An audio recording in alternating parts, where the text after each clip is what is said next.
Hello everyone. जैसा कि हम पढ़ रहे थे एनसीईआरटी की बुक्स और उसमें हम पहुंच चुके थे।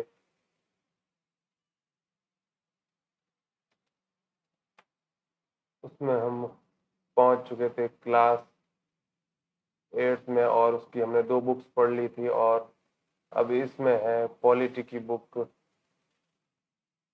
जिसका नाम है सामाजिक एवं राजनीतिक जीवन थर्ड के नाम से दी गई है, जिसका इस वीडियो में हम शुरुआत करेंगे और पहला अध्याय पढ़ेंगे जिसका नाम है भारतीय संविधान।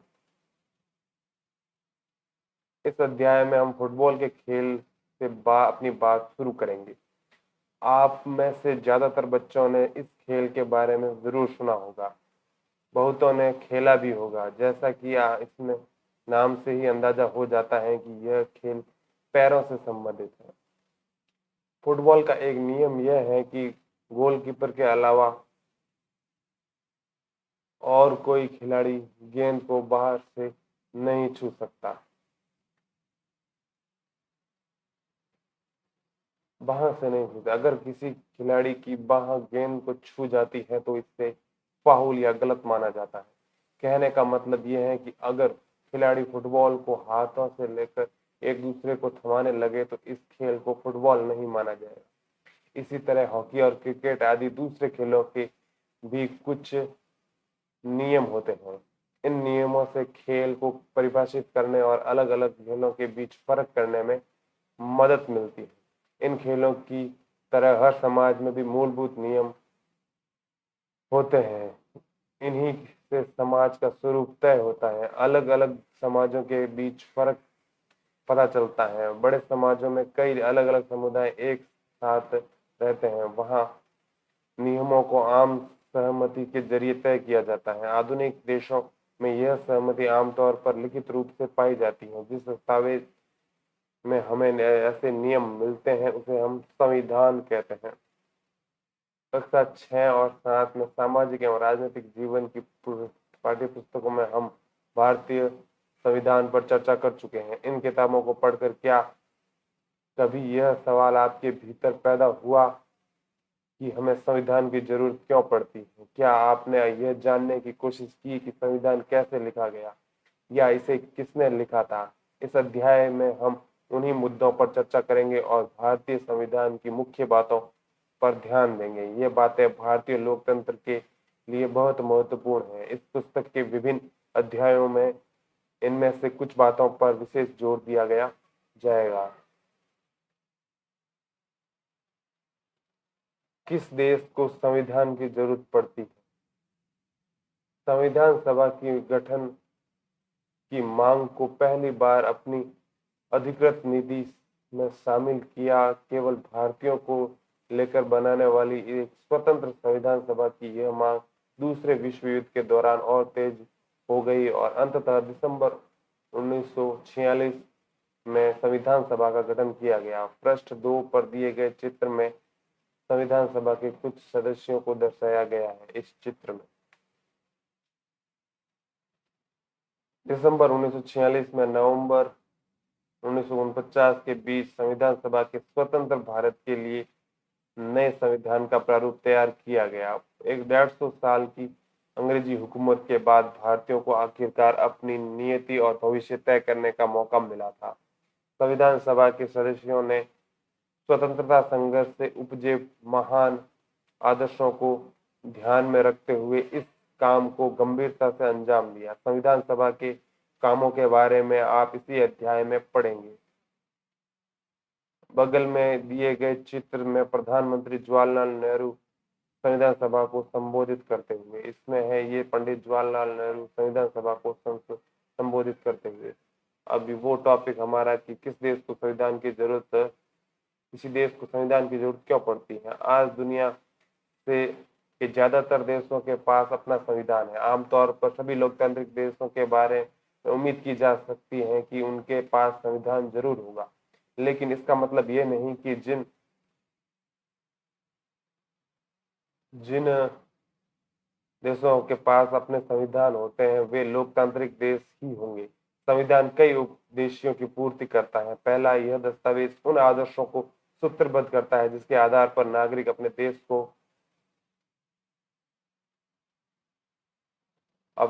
को अपनी इच्छा और सपनों के अनुसार रख सकते हैं। यानी संविधान ही बताता है कि हमारे समाज का मूलभूत स्वरूप क्या हो। देश के भीतर आमतौर पर कई समुदाय रहते हैं, उनके बीच कई बातें समान न होती हैं, लेकिन जरूरी नहीं कि वे सारे मुद्दों पर एक दूसरे से सहमत हो।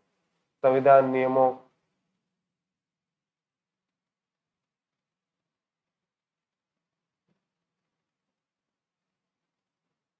संविधान नियमों का एक ऐसा समूह होता है जिनको ये एक देश सभी लोग अपने देश को चलाने की पद्धति के रूप में अपना सकते हैं। इसके जरिए वे न केवल यह तय करते हैं कि सरकार किस तरह की होगी, बल्कि उन आदर्शों पर भी साजिश समझ विकसित करते हैं कि उनकी जिनकी हमारे पूरे देश में रक्षा की जानी चाहिए। आगे ये चित्र हैं जिनमें है नेपाल में लोकतंत्र के लिए कई संघर्ष हो चुके हैं। 1990 में हुए संघर्ष के बाद लोकतंत्र की स्थापना हुई। ये लोकतंत्र व्यवस्था 2002 तक यानी 12 साल तक कायम रही। अक्टूबर 2002 में राजा ज्ञानेंद्र ने गांवों में माओवादी संगठनों के बढ़ते प्रभाव का बहाना बनाकर सेना की मदद से सरकार के विभिन्न कामों को अपने कब्जे में लेना शुरू कर दिया। फरवरी 2005 में राजा के शासन की बागडोर पूरी तरह से अपने हाथों में ले ली। नवंबर 2005 में माओवादियों ने अन्य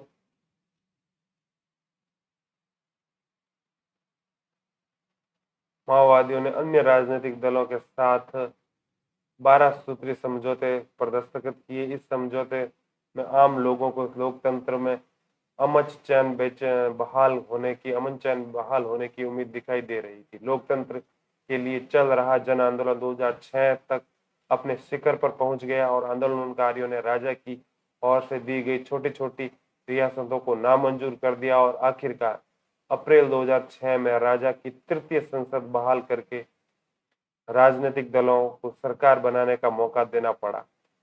2008 में राजतंत्र को खत्म करने के बाद नेपाल लोकतंत्र बन गया। 2006 में लोकतंत्र की मांग को लेकर चलने वाले जनतांत्रिक आंदोलन के दृश्य ऊपर चित्रों में दिए गए हैं, जो है ये। इन बातों का क्या मतलब है, यह समझने के लिए आइए दो बिल्कुल अलग अलग परिस्थितियों पर गौर करें। दोनों घटनाएं भारत की उत्तरी सीमा पर स्थित नेपाल के ताजा इतिहास की घटना है। समाचार पत्रों के माध्यम से ऊपर दी गई खबर में बताया गया कि नेपाल के लोगों ने हाल ही में एक अंतरिम संविधान को मंजूरी दी है। सवाल ये उठता है कि जब नेपाल में पहले से ही संविधान था तो उसे नए संविधान की जरूरत क्यों पड़ी। उसका कारण ये है कि बहुत कुछ समय पहले तक नेपाल एक राजतंत्र था, वहां राजा का शासन था। 1990 में बना नेपाल का पिछला संविधान इस संविधान पर सिद्धांत पर आधारित था कि शासन की सर्वोच्च सत्ता राजा के पास रहेगी। नेपाल के लोग कई दशकों से लोकतंत्र का स्थापना के लिए जन आंदोलन करते चले आ रहे थे। इसी संघर्ष के फलस्वरूप 2006 में आखिरकार उन्हें राजा की सत्ता को खत्म करने में कामयाबी मिली। नेपाल के लोग लोकतंत्र के रास्ते पर चलना चाहते थे और इसके लिए उन्हें एक नया संविधान चाहिए था। वे पिछले संविधान को इसलिए नहीं अपनाना चाहते थे क्योंकि उसमें आदर्श नहीं थे। वे नेपाल के लिए चाहते थे कि जो वे नेपाल के लिए चाहते थे और जिसके लिए वे लड़ते रहे थे। जिस तरह फुटबॉल के खेल में नियम बदलने ही खेल बदल जाता है, उसी तरह नेपाल को भी राजतंत्र की जगह लोकतांत्रिक शासन बना व्यवस्था पर चलने के कारण सारे नियम बदलने होंगे ताकि एक नए समाज की रचना की जा सके। यही कारण है कि नेपाल में लोगों ने 2015 में अपने देश के लिए नया संविधान अपनाया। ऊपर के चित्र के साथ दिए गए अंश में लोकतंत्र के लिए नेपाल के संघर्ष के बारे में बताया गया है। संविधान का दूसरा प्रमुख उद्देश्य देश की राजनीतिक व्यवस्था को तय करना। नेपाल के पुराने संविधान में कहा गया था कि देश के शासन की बागडोर राजा और मंत्रिपरिषद के हाथ में रहेगी। जिन देशों ने लोकतांत्रिक शासन पद्धति या राजस्व व्यवस्था चुनी, वहां निर्णय प्रक्रिया के लिए नियम तय करने में संविधान बहुत अहम भूमिका अदा करता है।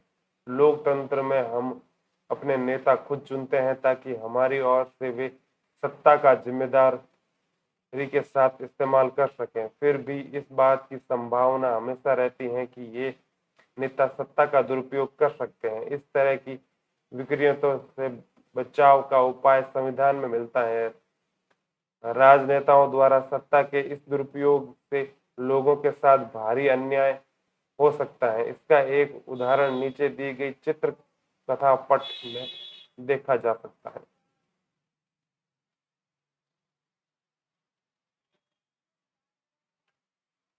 सुरेश अपनी कक्षा का मॉनिटर है। वह दबंग किस्म का लड़का है। उसके सहपाठी भी उसे पसंद नहीं करते हैं। क्लास टीचर श्रीमती राव अचानक किसी काम से बाहर जाना चाहती हैं। वह सुरेश को सब बच्चों का ख्याल रखने के लिए बोल बोल कर चली जाती हैं। सुरेश मौके का फायदा उठाता है और अनिल को तंग करने लगता है। अनिल, आज मैं राव मैडम ने तुम्हारी शिकायत लगाने वाला हूँ। लेकिन मैंने क्या किया है? श्रीमती राव के लौटने पर जब आप कक्षा से बाहर गई थी तो अनिल शोर मचा रहा था और सबको परेशान कर रहा था। उसने मेरी बात भी नहीं सुनी। अनिल, आज तुम्हें पूरी छुट्टी के बाद यहीं रुकना होगा और तुम आज 100 बार लिखोगे कि मैं मॉनिटर को तंग नहीं करूंगा। लेकिन मैडम, मैंने तो कुछ भी नहीं किया। लोकतांत्रिक समाजों के प्राय संविधान ही ऐसे नियम तय करता है जिसके द्वारा राजनेताओं के हाथों सत्ता के इस दुरुपयोग को रोका जा सकता है। भारतीय संविधान में ऐसे बहुत सारे कानून मौलिक अधिकारों वाले खंड में दिए गए हैं। क्या आपको कक्षा 7 में पुस्तक में दिए गए दलित लेखक ओम प्रकाश वाल्मीकि के अनुभवों की कुछ याद है? यह अध्याय में बताया गया था कि ओम प्रकाश को दलित होने के कारण किस तरीके से भेदभाव का सामना करना पड़ा। वहां आपने पढ़ा कि भारतीय संविधान देश के सभी व्यक्तियों को समानता का अधिकार देता है। हमारा संविधान कहता है कि धर्म, नस्ल, जाति, लिंग और जन्म स्थान के आधार पर देश में किसी भी नागरिक के साथ भेदभाव नहीं किया जा सकता। इस प्रकार समानता का अधिकार भारतीय संविधान में दिया गया एक मौलिक अधिकार है। लोकतंत्र में संविधान का एक महत्वपूर्ण काम यह होता है कि कोई भी ताकतवर समूह किसी दूसरे या कम ताकतवर समूह या लोगों के खिलाफ अपनी ताकत का इस्तेमाल न करे। नीचे दिए गए चित्र पर कक्षा के भीतर की एक घटना पर के आधार पर इस बात को समझाया गया है। खेलों की घंटी शुरू होने वाली है। नहीं, हम तो क्रिकेट ही खेलेंगे। चलो आज कुछ अलग खेलते हैं, बास्केटबॉल। नहीं, हम तो क्रिकेट ही खेलेंगे। शिक्षक इस विवाद को हल करने के लिए दोनों पक्षों के हाथ उठाकर अपनी राय बताने के लिए कहते हैं।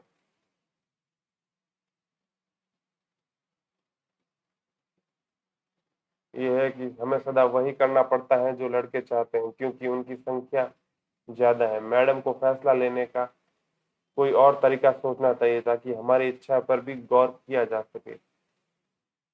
शिक्षक इस विवाद का हल के लिए दोनों पक्षों से हाथ उठाकर अपनी राय बताने के लिए कहते हैं। हाँ हाँ, हम जीत गए, हम जीत गए। यह तो होना ही था, लड़कों की संख्या कक्षा में ज्यादा है।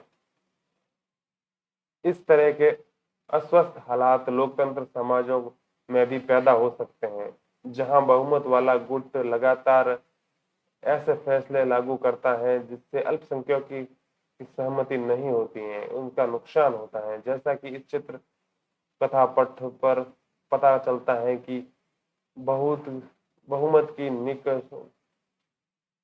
निरंकुशता का खतरा हर समाज में बना रहता है। संविधान में दिए गए नियमों से इस बात का ख्याल रखा जाता है कि अल्पसंख्यकों को किसी ऐसी चीज से वंचित न किया जाए जो बहुसंख्यकों के लिए सामान्य रूप से उपलब्ध है। अल्पसंख्यकों पर बहुसंख्यकों की इस निरंकुशता या दबदबे पर प्रतिबंध लगाना भी संविधान का महत्वपूर्ण कार्य है। यह दबदबा एक समुदाय द्वारा दूसरे समुदायों के ऊपर भी हो सकता है जिसे अंतर सामुदायिक इंटर कम्युनिटी वर्चस्व कहते हैं, या फिर एक ही समुदाय के भीतर कुछ लोग दूसरों को दबा सकते हैं, जिसे अंतर सामुदायिक इंट्रा कम्युनिटी वर्चस्व कहते हैं।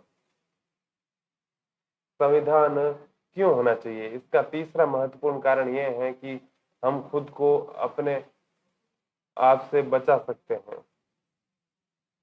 ये बात सुनने में जरा अजीब लगती है। असल में इसका मतलब ये है कि कई बार हम किसी मुद्दे पर बहुत तीखे ढंग से सोचने लगते हैं। ऐसे विचार हमारे व्यापक हितों के लिए नुकसानदेह होते हैं। संविधान हमें ऐसी भावनाओं से बचने में मदद करता है। इसे समझने के लिए नीचे चित्रकथा पट को देखिए। शबनम दुविधा में है, उसे एक कुछ तय करना है। कल की परीक्षा में के लिए मुझे 2 अध्याय पढ़ने हैं, लेकिन इस समय मेरी पसंदीदा टीवी कार्यक्रम आ रहा है और मैं इसे देखे बिना नहीं रह सकती। अगर मैं ऐसा करती हूँ तो मैं दोनों अध्याय नहीं पढ़ पाऊंगी। शबनम, तुम परेशान लग रही हो, क्या बात है? मुझे यह टीवी कार्यक्रम देखना है, लेकिन कल मेरी परीक्षा है भी है। अगर आप लोग टीवी देखेंगे तो मेरा भी टीवी देखने का मन जरूर करेगा। मुझे इस बात एक बात सूझ रही है कि अगर आज की रात कोई टीवी न देखे तो शायद मेरी भी मन नहीं ललचाएगा। अच्छा हुआ मैंने कल टेलीविजन नहीं देखा। उस आखिरी 2 अध्याय में इतने सारे सवाल आए हैं।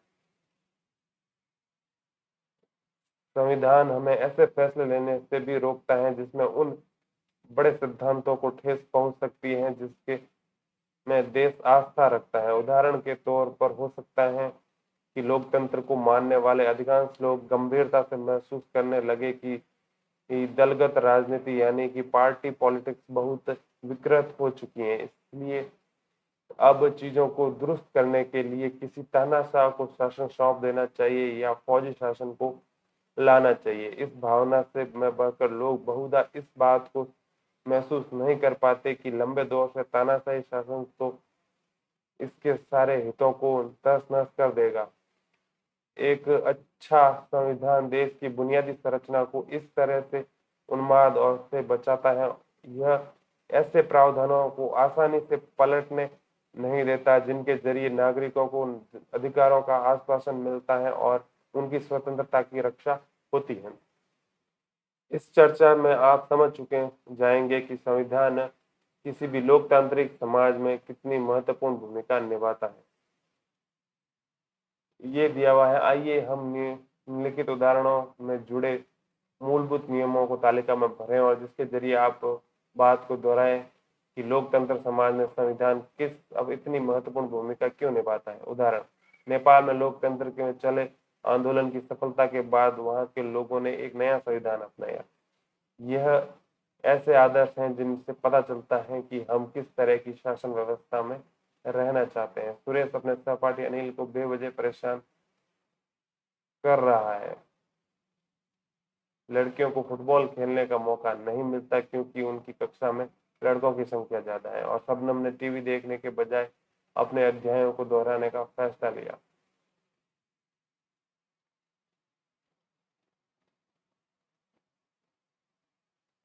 इसमें एक तानाशाही वाला नियम है। इसमें बहुमत या क्या कह सकते हैं,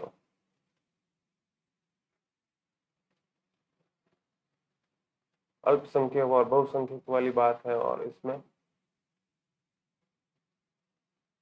आइए अब भारतीय संविधान में कुछ मुख्य आयामों का अध्ययन करें और इस बात को समझने में उपरोक्त बिंदु कुछ खास आदर्शों और नियमों का रूप ग्रहण करते हैं। भारतीय संविधान मुख्य लक्षण। 20वीं सदी तक आते आते भारतीय राष्ट्रीय आंदोलन कई दशक पुराना हो चुका था। स्वतंत्रता संघर्ष के दौरान राष्ट्रवादियों ने इस बात पर काफी विचार किया कि स्वतंत्र भारत किस तरह का होना चाहिए। ब्रिटिश शासन के अंतर्गत उन्हें जिन नियमों को मानना पड़ता था वे उन्होंने खुद नहीं बनाए थे। औपनिवेशिक राज्य ने लंबे अत्याचार की शासन ने भारतीयों को सामने इतना जरूर स्पष्ट कर दिया कि स्वतंत्र भारत को एक लोकतांत्रिक देश होना चाहिए। उसमें प्रत्येक नागरिक को समान माना जाना चाहिए और सभी को सरकार में जिम्मेदारी का अधिकार होना चाहिए। इसके बाद यह तय करना था कि भारत में लोकतांत्रिक सरकार का गठन कैसे किया जाए और उसके कामकाज का नियम क्या हो। यह काम किसी एक आदमी के वश का नहीं था। इसमें लगभग 300 लोगों ने योगदान दिया और 1946 में गठित की गई संविधान सभा के सदस्य थे। भावी संविधान के निर्माण के लिए अगले 3 साल तक संविधान सभा की बैठकें होती रही। ये दृश्य है संविधान सभा के सदस्यों के बीच एकता की एक जबरदस्त भावना थी। भावी संविधान के एक एक प्रावधान पर जमकर चर्चा हुई और सभी लोगों ने सहमति विकसित करने के बाद बारे में गंभीर थे। उपरोक्त चित्र में के मध्य में सरदार वल्लभ भाई पटेल दिखाई दे रहे हैं और जो संविधान सभा के एक महत्वपूर्ण सदस्य थे। संविधान सभा के इन सदस्यों के सामने बड़ी जिम्मेदारी थी। हमारे देश में कुछ कई समुदाय थे। उनकी न तो भाषा एक थी, न ही धर्म था और न ही एक जैसी संस्कृति थी। वैसे भी जब संविधान लिखा जा रहा था तो उस समय हमारा देश भारी उथल पुथल से गुजर रहा था। भारत और पाकिस्तान का बंटवारा चल लगभग तय हो चुका था। कुछ रियासतें तय नहीं कर पा रही थी कि उनका भविष्य क्या होगा, वे किधर जाएंगी। जनता की सामाजिक आर्थिक स्थिति भयानक थी। संविधान सभा के सदस्यों के सामने ये सारे मुद्दे थे, लेकिन उन्होंने अपने एक ऐतिहासिक दायित्व को बहादुरी से पूरा किया और देश को एक ऐसा कल्पनाशील दस्तावेज दिया जिससे राष्ट्रीय एकता के बनाए रखने की विविधता के प्रति गहरा सम्मान दिखाई देता है। उन्होंने जो दस्तावेज तैयार किए उनमें सामाजिक आर्थिक सुधारों के जरिए गरीबी उन्मूलन और प्रतिनिधियों के चयन में जनता की महत्वपूर्ण भूमिका पर काफी जोर दिया गया था। ये चित्र है बाबा साहेब डॉक्टर अंबेडकर, जो को भारतीय संविधान का जनक कहा जाता है। डॉक्टर अंबेडकर का विश्वास था कि संविधान सभा में उनकी हिस्सेदारी से अनुसूचित जातियों को संविधान के प्रारूप में कुछ सुरक्षात्मक व्यवस्था मिली है। लेकिन उन्होंने यह भी कहा था कि भले ही कानून बन गए हो, अभी भी अनुसूचित जातियां बेफिक्र नहीं हो सकती, क्योंकि इन कानूनों का संचालन स्वर्ण हिंदू अधिकारों के हाथों में है। इसलिए उन्होंने अनुसूचित जातियों के आह्वान किया कि वे सरकार के अलावा लोक सेवाओं में भी बढ़कर चढ़कर शामिल हो। आगे से आगे के हिस्सों में भारतीय संविधान के कुछ मुख्य आयामों का उल्लेख किया गया है। इन बातों को पढ़ते हुए संविधान एकता, सामाजिक आर्थिक सुधार और प्रतिनिधित्व से संबंधित उपरोक्त चिंताओं को लगातार ध्यान में रखिए, जिससे इन दस्तावेजों को लिखने वाले बूझ रहे थे उनसे समझने में की कोशिश कीजिए कि उन्होंने स्वतंत्र भारत को एक शक्तिशाली लोकतांत्रिक समाज बनाने के उद्देश्य को पूरा करने के साथ साथ इन चिंताओं को किस तरह हल किया।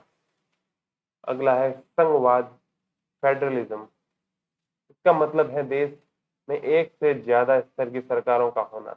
हमारे देश में राज्य स्तर की भी सरकारें हैं, केंद्र स्तर की भी। पंचायती राज व्यवस्था शासन का तीसरा स्तर है, जिसके बारे में आप अध्याय 6 में पढ़ चुके हैं। कक्षा 6 में पढ़ चुके हैं। कक्षा 7 की किताब में आपने राज्य सरकार का कामकाज देखा हो था। इस साल आप केंद्र सरकार के बारे में ज्यादा पढ़ेंगे। भारत में इतने सारे समुदायों की उपस्थिति का सीधा मतलब यह था कि किसी की यहाँ शासन की एक ऐसी व्यवस्था विकसित की करनी होगी जिसमें राजधानी दिल्ली में बैठे मुट्ठी भर लोग ही पूरे देश के फैसले न लेने लगे।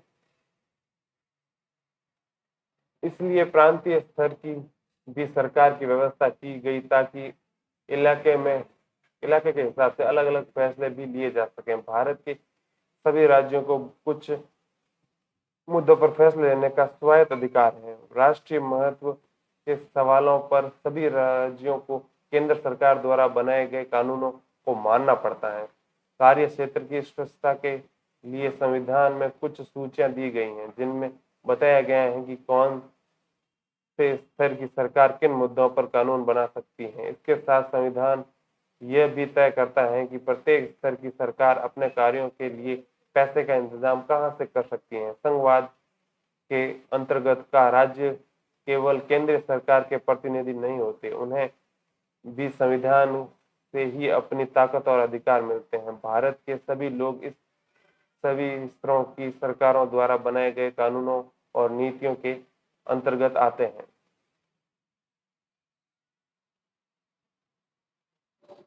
ये चित्र है जिसमें है जब संविधान सभा के सार्वभौमिक वयस्क मताधिकार के सिद्धांत को स्वीकृति दी तो सभा के सदस्य ए के अय्यर ने कहा था कि यह कदम आम आदमी और लोकतांत्रिक शासन की सफलता में गहरी आस्था का घोतक और इस विश्वास पर आधारित है कि वयस्क मताधिकार के जरिए लोकतांत्रिक सरकार की स्थापना ज्ञानोदय लाएगी। यह आम आदमी के कुशल क्षेम, जीवन स्तर, सुविधा और बेहतर जीवन स्थिति को प्रोत्साहन देगी। नीचे दिए गए चित्र में दर्शाया गया है कि लोग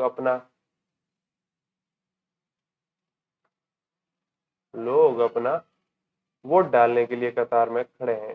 फिर है संसदीय शासन पद्धति। सरकार ने सभी स्तरों पर प्रतिनिधियों का चुनाव लोग खुद करते हैं। कक्षा 7 में किताब में शुरू में कांता की कहानी दी गई है। वो वोट डालने के लिए कतार में खड़ी है।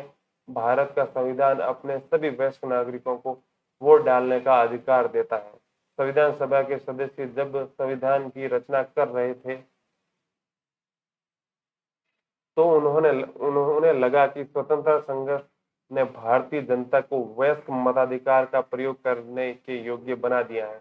उन्हें विश्वास था कि इससे न केवल लोकतांत्रिक सोच व तौर तरीके को प्रोत्साहन मिलेगा बल्कि जाति, वर्ग और औरत मर्द के फर्क पर आधारित ऊंच नीच की बेड़ियों को भी तोड़ा जा सकता है। सार्वभौमिक मताधिकार का मतलब है कि अपने प्रतिनिधियों को चुनने में देश के सभी लोगों की सीधी भूमिका होती है। इसके अलावा हर व्यक्ति खुद चुनाव भी लड़ सकता है, चाहे उसकी सामाजिक पृष्ठभूमि कैसी भी क्यों ना हो। ये प्रतिनिधि जनता के प्रति जवाबदेह होते हैं। लोकतांत्रिक कार्य पद्धति में प्रतिनिधित्व क्यों महत्वपूर्ण होता है, इसके बारे में आप इसी पुस्तक की दूसरी इकाई में और विस्तार से पढ़ेंगे। शक्तियों का बंटवारा। संविधान के अनुसार सरकार के 3 अंग हैं: विधायिका, कार्यपालिका और न्यायपालिका। विधायिका में हमारे निर्वाचित प्रतिनिधि होते हैं। कार्यपालिका में ऐसे लोगों को जो कानूनों को लागू करने और शासन चलाने का काम देखते हैं। न्यायालयों की व्यवस्था में न्यायपालिका कहा जाता है, जिसके बारे में आप इस पुस्तक की इकाई 3 में पढ़ेंगे। सरकार की किसी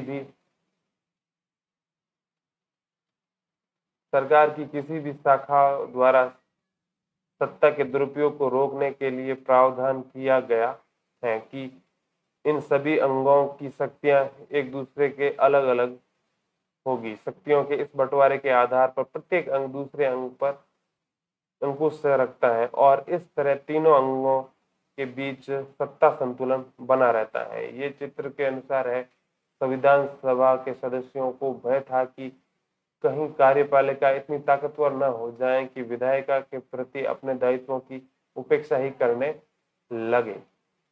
इस आशंका को ध्यान में रखते हुए सभा ने ऐसे कई प्रावधानों को संविधान में शामिल किया जिसके जरिए शासन की कार्य शाखा द्वारा की जाने वाली कार्रवाई को सीमित और नियंत्रित किया जा सके।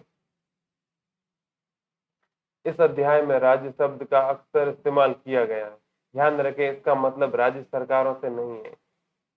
जब हम राज्य शब्द का इस्तेमाल करते हैं तो हम इसे सरकार के भिन्न अर्थ में लेते हैं। सरकार की जिम्मेदारी होती है कानून बनाना और लागू करना, लेकिन चुनावों के जरिए सरकार बदल सकती है। पर राज्य एक ऐसी राजनीतिक संस्था है जो निश्चित भूभाग में रहने वाले संप्रभु लोगों का प्रतिनिधित्व करती है। इस आधार पर हम भारतीय राज्य, नेपाली राज्य आदि की बात करते हैं। भारतीय राज्य की एक लोकतांत्रिक सरकार है। सरकार या कार्यपालिका राज्य का एक हिस्सा होती है। राज्य का मतलब सरकार में कहीं ज्यादा व्यापक होता है। उसे सरकार के स्थान पर इस्तेमाल नहीं किया जा सकता। फिर है मौलिक अधिकार। मौलिक अधिकारों वाला खंड भारतीय संविधान की अंतरात्मा भी कहलाता है। औपनिवेशिक शासन में राष्ट्रविदों ने दिमाग में राज्य के प्रति संदेह का भाव पैदा कर दिया था। इसलिए राष्ट्रवादी ने चाहते थे कि स्वतंत्र भारत में एक राज्य की सत्ता दुरुपयोग से बचने के लिए कुछ लिखित अधिकार होने चाहिए। लिहाजा मौलिक अधिकार देश के सभी नागरिकों को राज्य की सत्ता को माने और निरंकुश इस्तेमाल से बचाते हैं। इस तरह संविधान राज्य और अन्य व्यक्तियों के समक्ष व्यक्तियों के अधिकारों की रक्षा करता है। विभिन्न अल्पसंख्यक समुदाय भी चाहते थे कि संविधान में ऐसे अधिकारों को शामिल किया जाए जो उनके समूह की रक्षा कर सकें। फलस्वरूप बहुसंख्यकों से अल्पसंख्यकों के अधिकारों की रक्षा का आश्वासन भी संविधान में दिया गया। इन मौलिक अधिकारों में के बारे में डॉक्टर अंबेडकर ने कहा था कि इनका दोहरा उद्देश्य है। पहला, हरेक व्यक्ति ऐसी स्थिति में हो कि उन अधिकारों के लिए दावेदारी कर सके, और दूसरा, ये अधिकार उस सत्ता और संस्था के बाध्यकारी हो जिसे कानून बनाने का अधिकार दिया गया है। मौलिक अधिकारों के अलावा हमारे संविधान में एक खंड नीति निर्देशक तत्वों का भी है। संविधान सभा के सदस्यों ने यह खंड इसलिए जोड़ा ताकि और ज्यादा सामाजिक व आर्थिक सुधार लाए जा सके। वे चाहते थे कि स्वतंत्र भारतीय राज्य जनता की गरीबी दूर करने वाले कानून और नीतियां बनाने हुए सिद्धांतों को मार्गदर्शक के रूप में दर्शाने अपने सामने रखे। यहाँ साइड में कुछ भारतीय संविधान में उल्लेखित मौलिक अधिकारों के कुछ अधिकार दिए गए हैं, जिनमें है, पहला है समानता का अधिकार। कानून की नजर में सभी लोगों का समान है और उनका इसका मतलब है कि सभी लोगों को देश का कानून बराबर सुरक्षा प्रदान करता है। इस अधिकार में यह भी कहा गया है कि धर्म, जाति या लिंग के आधार पर किसी भी नागरिक के साथ भेदभाव नहीं किया जा सकता। खेल के मैदान, होटल, दुकान आदि सार्वजनिक स्थानों पर सभी को बराबर पहुंच का अधिकार होगा। रोजगार के मामले में राज्य किसी के साथ भेदभाव नहीं कर सकता, लेकिन इसके कुछ अपवाद हैं जिसके बाद बारे में किताब में हम आगे पढ़ेंगे। छुआछूत की प्रथा का भी उन्मूलन कर दिया गया है। स्वतंत्रता का अधिकार, दूसरा अध्याय, स्वतंत्रता का अधिकार। इस अधिकार के अंतर्गत अभिव्यक्ति के भाषण की स्वतंत्रता, सभा संगठन बनाने की स्वतंत्रता, देश के किसी भी भाग में जाने व रहने के तथा कोई भी व्यवसाय, पेशा या कारोबार करने का अधिकार शामिल है। शोषण के विरुद्ध अधिकार, संविधान में कहा गया है कि मानव व्यापार, जबरिया श्रम और 14 वर्ष की कम उम्र के बच्चों को मजदूरी पर रखना अपराध है। धार्मिक स्वतंत्रता का अर्थ अधिकार, सभी नागरिकों को पूरी धार्मिक स्वतंत्रता दी गई है। प्रत्येक व्यक्ति को अपनी इच्छा का धर्म अपनाने, उसका प्रचार प्रसार करने का अधिकार है। सांस्कृतिक और शैक्षणिक अधिकार, संविधान में कहा गया है कि धर्म एवं भाषाई सभी अल्पसंख्यक समुदाय अपनी संस्कृति की रक्षा के विकास के लिए अपने अपने शैक्षणिक संस्थान खोल सकते हैं। छठा है संवैधानिक उपचार का अधिकार। यदि किसी नागरिक को लगता है कि राज्य द्वारा उसके किसी मौलिक अधिकार का उल्लंघन हुआ है, तो ये इस अधिकार का सहारा लेकर वह अदालत में जा सकता है।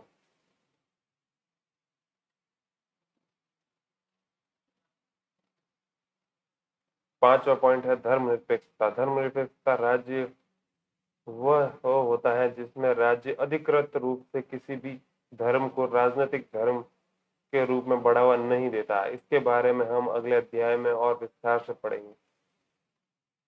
अब आप इन बातों को समझने और लगे होंगे कि कभी कभी देश का इतिहास यह तय कर देता है कि देश का संविधान कैसा होगा। संविधान उन आदर्शों को तय करने के लिए एक महत्वपूर्ण भूमिका निभाता है जिन्हें हम अपने देश और अपने प्रतिनिधियों के जरिए साकार करना चाहते हैं।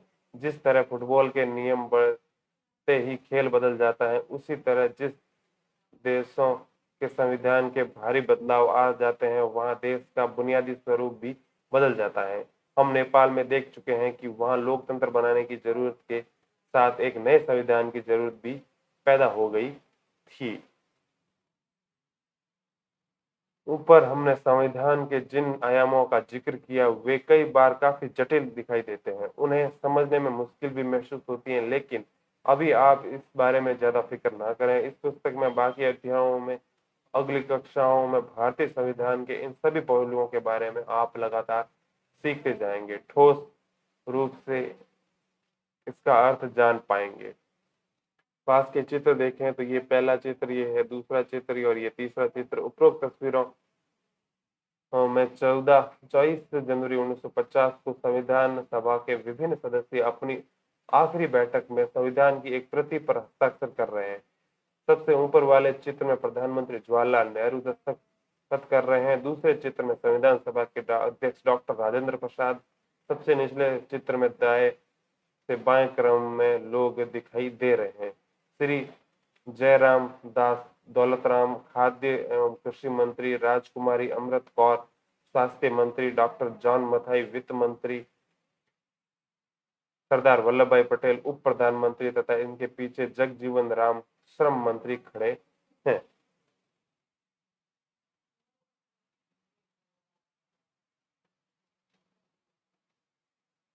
11 मौलिक कर्तव्यों में से प्रत्येक